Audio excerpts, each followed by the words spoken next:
कहने का भाव है दास का कि परमात्मा जब यहाँ आते हैं अपने यथार्थ ज्ञान को समझाने की चेष्टा करते हैं। सन 1398 में ज्येष्ठ सुदी पूर्णमासी, जेठ उतरते की पूर्णमासी और विक्रमी संवत 1455, सन 1398 को परमात्मा सतलोक से चलकर सहशरीर आए।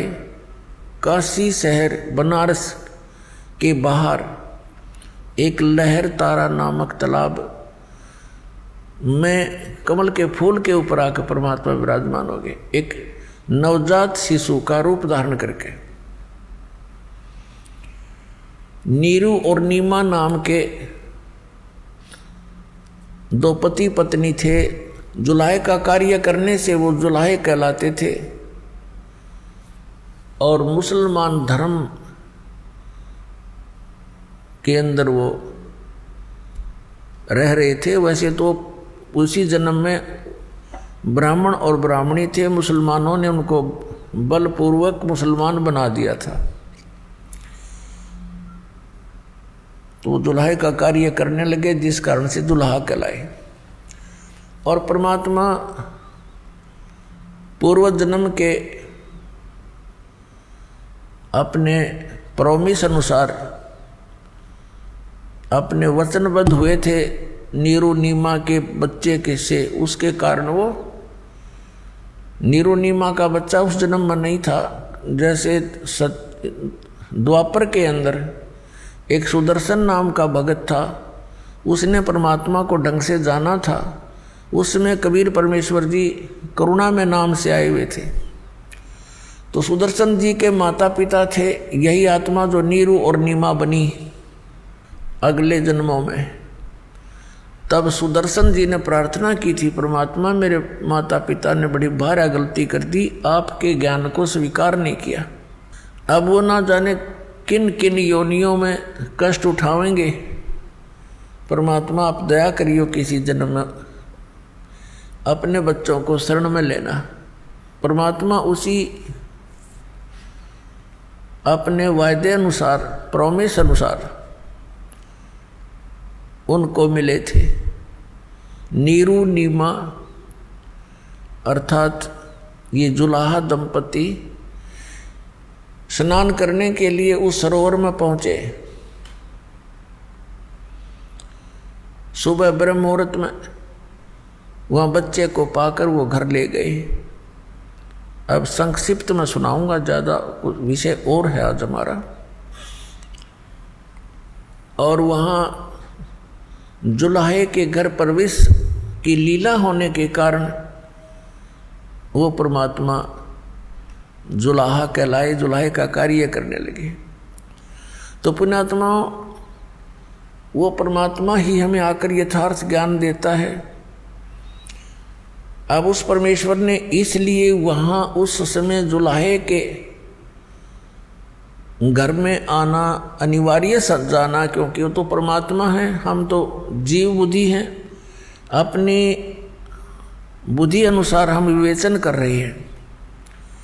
परमात्मा ने ये जाना कि शूद्र जाति उस समय बहुत ही अछूत माने जाती थी और एक धारणा बनी हुई थी कि भक्ति मार्ग का काम तो ऋषि ब्राह्मणों का ही होता है और यही पार हो सकते हैं, यही भक्ति कर सकते हैं। दूसरी धारणा ये थी कि इन ब्राह्मण गुरुओं के शेष अधिकतर सेठ लोग होते थे, वो दान धर्म बहुत किया करते थे, वैश्य कुल के, और बाकी अन्य भी स्वर्ण जातियां भी उनकी शेष हुआ करती थी।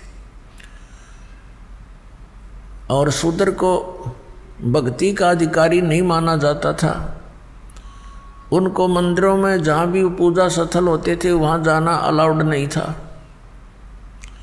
तो परमात्मा ने ये सारी बेड़ियाँ हटाने के लिए ये जो जकड़ रखा था समाज जाति मजहब के अंदर, उन सभी बंधनों को काटने के लिए, समाप्त करने के लिए परमात्मा आए थे। अब उन्होंने आकर के हमें क्या ज्ञान दिया? राम नाम रटते रहो, राम नाम रटते रहो, जब तक घट में प्राण, कब हो तो दीन दयाल के भनक पड़ेगी कान।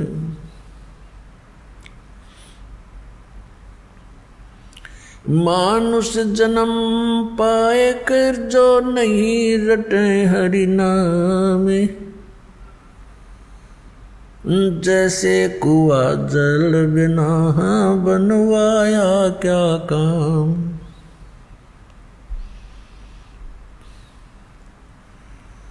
कबीर हरि की भक्ति करो, तज विषियां रस चोज, बार बार ना पाओगे ये मनुष्य जन्म की मौज। मानुष जन्म दुर्लभ है ये मिलन बारंबार, जैसे तरवर से पत्ता टूट गिरे वो बहोर न लगता डार। साथी हमारे चले गए हम भी चालन हारे, कोई कागज में बाकी रही ताते लगी है वारो।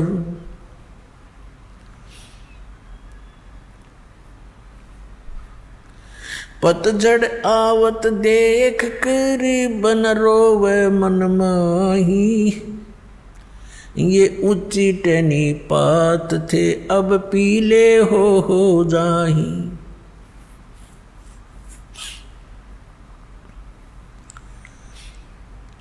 पात झड़नता यूं कहे सुन भई तरवर राय, अब के बिछुड़े नहीं मिले न जाने कहाँ गिरांगे जाए। तरवर कहता पात से सुनो पात एक बात, यहाँ की याहे रीति है एक आवे एक जात। अब परमात्मा ने कितना मार्मिक तरीके से इस भोली आत्मा जो काल की भांग पिए पड़ी है, कितने मार्मिक ढंग से समझाया है। एक पत्ते और वृक्ष और वन का उदाहरण दिया है। क्या बताते हैं कि मानुष जन्म दुर्लभ है, ये मिले न बारंबार। और जैसे तरवर से पत्ता टूट गया वो बहोर नहीं लगता डार, उसी स्थिति में एज इट इज दोबारा उस शाखा पर, उस टहनी पे वो दोबारा स्थापित नहीं हो सकता। ठीक इसी प्रकार परमात्मा हमें समझाने की चेष्टा करते हैं कि आप जिस संसार और इस परिवार को, संपत्ति को, शरीर को अपना मान करके यहाँ बिल्कुल स्थायी होकर बैठे हो,